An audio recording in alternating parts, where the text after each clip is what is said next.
பகுதி 25. அபயசிம்மன் குழந்தையை தூக்கி கொண்டு சென்ற பின்பு, கவலைப்படாதீங்க, நான் அவன்கிட்ட பேசுறேன் என்று சாரதி மருமகளிடம் தைரியமாக இருக்க சொல்லிவிட்டு வீட்டிற்கு கிளம்பினார். அவரின் பேச்சை நம்பிய மாதவி மகளை டிஸ்சார்ஜ் செய்து வீட்டிற்கு அழைத்து சென்றார். அவர்கள் இருவரும் ஆட்டோவில் வந்து இறங்கும் போதே பிரவீணா பால்கனியில் இருந்து பார்த்து விட்டாள். நேரே தந்தையிடம் சென்றவள், அப்பா, அவங்க வந்துட்டாங்கப்பா என்றாள். உடனே கோபமாக எழுந்த சங்கர் விறுவிறுவென்று வாசலுக்கு சென்று நின்று, நில்லு, எங்க வர என்று இளைய மகளை பார்த்து கத்தினார். பெற்ற குழந்தையை பிரிந்த வேதனையில் உழன்று கொண்டிருந்த பிரதீபாவுக்கு தந்தை கத்தியது எல்லாம் காதில் ஏறவே இல்லை.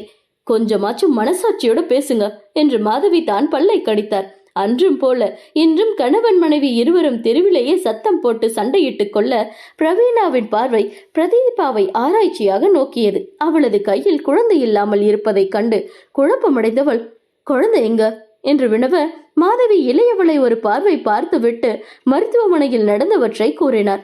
அதை கேட்டு சங்கர் மகிழ்ச்சியில் கை கொட்டி சிரித்தார். அதில் தன்னிலை அடைந்த பிரதீபா தந்தையை புரியாமல் பார்த்தார். அவரோ, நான் அன்னைக்கே சொன்ன இல்ல, அவனால இவ கெட்டு சீரழிஞ்சு நடுத்தெருவுல தான் நிக்க போறான்னு, அது நடந்துருச்சு பாத்தியா என்று குத்தி காட்ட பிரதீபா அவரை பார்க்க கூட பிடிக்காமல் முகத்தை வேறு பக்கம் திருப்பிக் கொண்டாள். ச்சே, என்ன மனுஷனோ என்று வெறுப்பாக உரைத்த மாதவி இளைய மகளை அழைத்து கொண்டு வீட்டினுள் சென்றார். மறுநாள் காலையில் காஃபி எடுத்துக்கொண்டு பிரதீபாவின் அறைக்கு வந்தார் மாதவி. கட்டிலில் சாய்ந்து அமர்ந்து மௌனமாக கண்ணீர் விட்டு கொண்டிருந்த இளைய மகளை கண்டு செய்வதறியாது தவித்து போனார். மகளின் தலையை மெல்ல வருடிய மாதவி, நேத்திலிருந்து எதுவும் சாப்பிடல, இந்த காஃபியாவது குடிடி என்றார் கவலையுடன். பிரதீபா தாயை ஏறிட்டு கூட பார்க்கவில்லை. எங்கோ வெறித்த பார்வையுடன் அமர்ந்திருந்தவளின் தோலை பிடித்து உலுக்கிய மாதவி, ஏய், உங்ககிட்ட தாண்டி பேசிட்டு இருக்க, இப்பதான் குழந்தை பிறந்திருக்கு, இப்படி தொடர்ந்து அழுதுட்டே இருந்தா ஜன்னி வச்சுடுண்டி என்று அதட்டினார். தாய் உலுக்கிய போதுதான் பிரதீபா தன் மார்பில் பால் கட்டி போய் இரும்பென கனத்து வலிப்பதையே உணர்ந்தாள். மா, வலிக்குதுமா என்றவள் நெஞ்சை பற்றி கொண்டு அழ மாதவி அதிர்ந்தார். என்னடி சொல்ற, பால் கற்றிச்சா என்று பதற்றமாக கேட்டவர் உடனே ஓடிச் சென்று சுடுதண்ணீர் கொண்டு வந்தார். வெந்நீர் ஒத்தடம் வச்சா கொஞ்சம் வலி குறையும் என்றவர் அதை செய்ய பிரதீபா வலி பறுக்க முடியாமல் கத்திவிட்டாள். அவளது சத்தம் கேட்டு அறையிலிருந்து வெளியே வந்த சங்கரும் பிரவீணாவும் என்னவென்று தெரியாமல் புருவங்களை சுருக்கி யோசனையில் ஈடுபட மாதவி விறுவிறுவென்று அறையிலிருந்து வெளியே வந்து ஹாலில் எதையோ தேடினார். மாதவி, என்னாச்சடி என்று சங்கர் வினவ அது மாதவியின் காதில் விழவில்லை. அவர் தேடியது கையில் அகப்பட அதை எடுத்துக்கொண்டு மீண்டும் மகளின் அறைக்கு ஓடினார். ஏய் மாதவி, ஏய் என்று சங்கர் கத்தியது எல்லாம் வீணாக காற்றில் கரைந்து போனது. இருங்கப்பா, நான் போய் பார்த்துட்டு வரேன் என்று பிரவீணா தங்கையின் அறைக்குள் செல்ல அங்க நடப்பதை சில நொடிகளுக்குள் புரிந்து கொண்டாள். ஆனாலும் தங்கையின் அருகே செல்லவில்லை. வெளியே வந்தவள் தந்தையிடம் விஷயத்தை கூற அவருக்கு சிறிது கஷ்டமாக இருந்தது. உடனே டாக்டருக்கு போன் செய்தார். யாருக்குப்பா போன் பண்றீங்க? டாக்டருக்கு தான் என்றார். தந்தையிடமிருந்து போனை பிடுங்கி அழைப்பை துண்டித்த பிரவீணா, போயும் அவளுக்கெல்லாம் எதுக்குப்பா பாவம் பாக்குறீங்க? அவளாலதான் இன்னைக்கு நான் என் வாழ்க்கையே தொலைச்சிட்டு நிக்கிறேன் என்று கலங்கிய கண்களை துடைத்துக் கொள்ள அதில் சற்று இலகிய சங்கரின் மனம் மீண்டும் இறுகியது. நேரமாக ஆக பிரதீபாவின் அலறல் அதிகமாகிக் கொண்டே போனது. மாதவியும் அவருக்கு தெரிந்த எல்லா கை வைத்தியத்தையும் செய்து பார்த்து விட்டார். பலன் 0 தான். அதற்கு மேல் தாமதிக்காமல் அபயசிம்மனின் வீட்டிற்கு கிளம்பிவிட்டார் மாதவி. அபயசிம்மன் ஹாலில் அமர்ந்து எதையோ தீவிரமாக யோசித்துக் கொண்டிருக்க மாதவி பதற்றத்துடன் ஆட்டோவில் வந்து இறங்கினார். மாப்பிள, அவர் தவிப்புடன் அபயசிம்மனின் முன் வந்து நிற்க அவன் யோசனை கலைந்து அவரை ஏறிட்டு பார்த்து ஒற்றை பருவத்தை மேலே உயர்த்தினான். அதே நேரம் ஆட்டோ சத்தம் கேட்டு சாரதி ஆளுக்கு வந்தார். பிரதீபா நேத்திலிருந்து குழந்தைக்கு பால் கொடுக்காதால அவளுக்கு மாற பால் கட்டி போச்சு, அங்க வழியில துடிச்சிட்டு இருக்கா மாப்பிள்ள, மாதவி கண்ணீருடன் கூற அவன் சாவதானமாக, ரொம்ப வலியா இருந்தா ஹாஸ்பிட்டலுக்கு கூட்டிட்டு போங்க, இங்க ஏன் வந்தீங்க என்று கேட்டான். என்ன மாப்பிள்ள, கொஞ்சம் கூட இரக்கமே இல்லாம பேசுறீங்க, அவ பாவம் புண்ணிய பார்க்க எல்லாம் எனக்கு நேரம் இல்லைங்க, நீங்க கிளம்பலாம் என்று நக்கலாக பேசியவன் வாசலை கை காட்டினான். டேய், நீ எல்லாம் மனுஷனாடா? சாரதி கோபத்தில் பல்லை கடிக்க அவன் எகத்தாளமாக, மிருகம்னே வச்சுக்கோங்க, ஐ டோன்ட் மைண்ட் என்றான். உன்கிட்ட எல்லாம் பேசுறதே வீண் என்றவர் மகனது அறைக்குள் நுழைந்து குழந்தையை தூக்கி கொண்டு வந்தார். வாமா போகலாம் என்று சாரதி மாதவியை பார்த்து சொல்ல அவர் தயக்கத்துடன் அபயசிம்மனின் முகத்தை பார்த்தார்.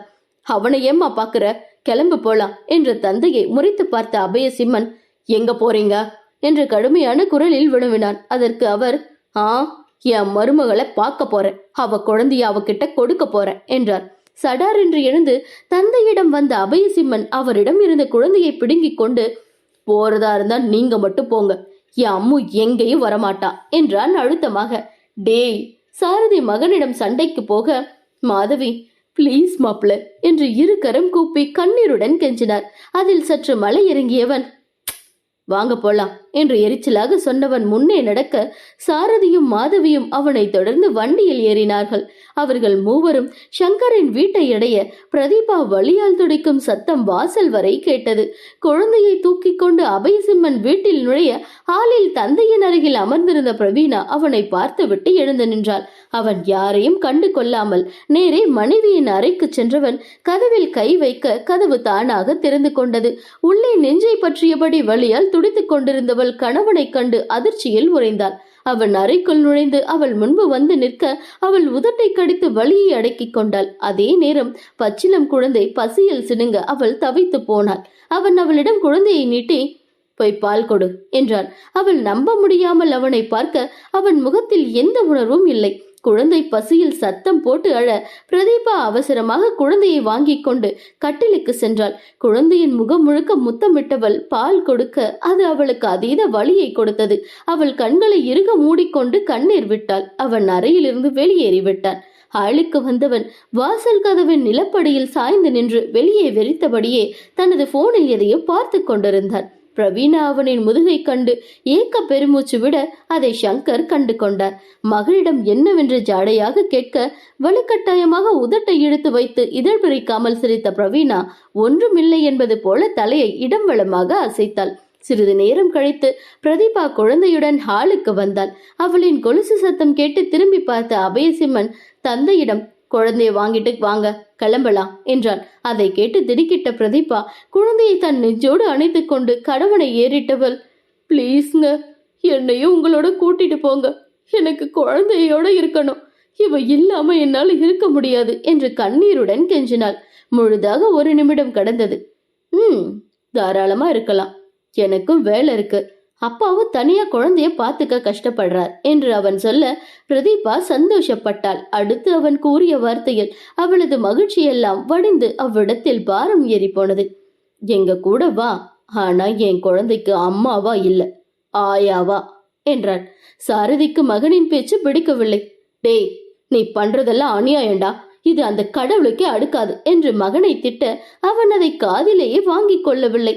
நான் சொன்னதுக்கு ஓகேனா குழந்தையோட போய் என் வண்டியில உக்கார், இல்லனா என்கிட்ட குழந்தைய கொடுத்துட்டு விலகி நில்லு, இனியும் உன்னை சகிச்சுட்டு வாழன்னு எனக்கு எந்த அவசியமும் இல்லை என்று இரக்கமின்றி கூற அவன் கடைசியாக வீசிய சொல் அம்புகள் சரியாக பிரதீபாவின் இதயத்தில் பாய்ந்து உயிர் வலியை ஏற்படுத்தியது. அப்போ என் சிம்மு இவளை சகிச்சுட்டுதான் வாழ்ந்திருக்கானா என்று எண்ணிய பிரவீணாவின் கண்கள் விபரீத ஆசையில் மின்னியது. மாதவி மகளுக்காக பேச வாய் எடுத்தார். அவரை தடுத்த பிரதீபா, வேணாமா, நான் அவர் சொல்ற மாதிரியே இருக்க என்று தொண்டை அடைக்க கூறிவிட்டு குழந்தையுடன் சென்று அவள் வண்டியில் ஏறி அமர்ந்தாள். அடுத்த சில நிமிடங்களிலேயே வீட்டை அடைந்தது அபயசிம்மனின் ஜீப். வண்டி நின்றதும் சாரதியும் பிரதீபாவும் இறங்கிக் கொள்ள அபயசிம்மன் வண்டியை எடுத்துக்கொண்டு சென்று விட்டான்.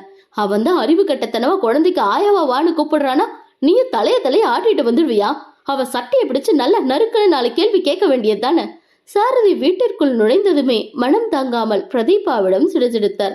பிரதீபாவின் பார்வை கண் மூடி தூங்கிக் கொண்டிருந்த குழந்தையின் முகத்தில் ஆழ்ந்து பதிய, அவர் சொல்லிட்டா நான் இவளுக்கு அம்மா இல்லைன்னு ஆயிடுவேனா, இல்ல நான் இவளை 10 மாசம் என் வயிற்றுல சுமக்கலன்னு ஆயிடுமா என்று கேட்க சாரதி இல்லை என்பது போல் தலையசைத்தார். உங்க மகனுக்கும் எனக்குமான உறவு வேணும்னா முடிஞ்சு போயிருக்கலாம், இவளுக்கு நான் அம்மாங்கிற உறவு காலத்தால கூட அழிக்க முடியாது என்று அழுத்தமாக உரைத்தவள் ஹாலில் இருந்த தொட்டிலில் மகளை படுக்க வைத்துவிட்டு அதை மெதுவாக ஆட்டினாள். மதிய நேரமாக பிரதீபாவுக்கு பசி வயிற்றை கிள்ளியது. நேற்று முழுவதும் அவளுக்கு ட்ரிப்ஸ் ஏறிக்கொண்டிருந்ததால் நேற்றைய பொழுது அவளுக்கு பசி தெரியவில்லை. இன்றும் காலையிலிருந்து அவள் எதுவுமே உண்ணவில்லை அல்லவா?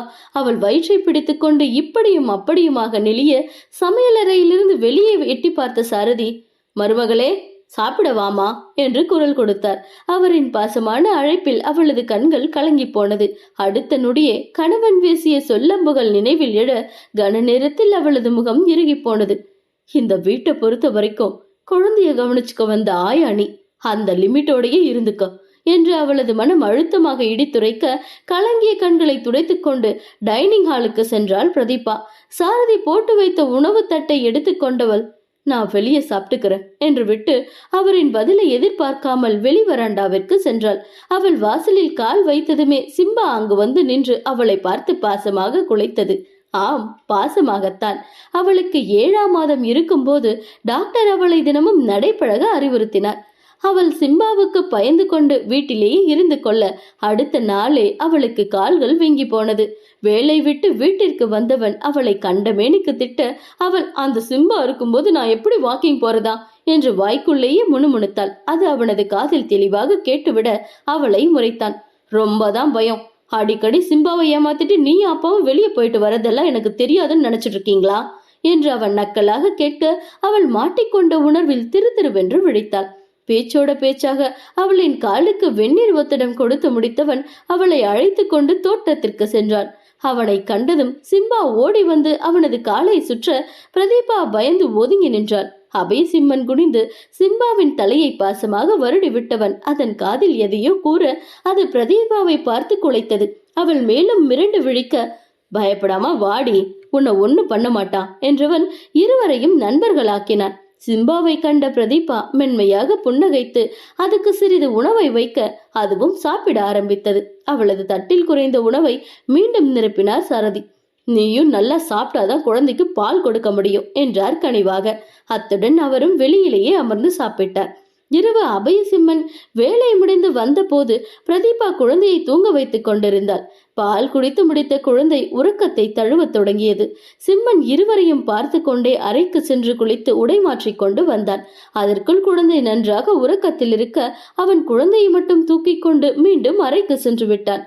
பிரதீபா மூடிய கதவை வெறித்து பார்த்தபடியே சோஃபாவில் அமர்ந்திருந்தாள். சில நிமிடங்கள் கடக்க அவள் ஒரு பெருமூச்சுடன் தன் உடலை குறுக்கிக் கொண்டு சோஃபாவிலேயே படுத்துக் கொண்டாள். சாரதி நேரத்தோடு சாப்பிட்டு விட்டு மாத்திரை போட்டுக் கொண்டதால் அவருக்கு இது எதுவும் தெரியாமல் போனது.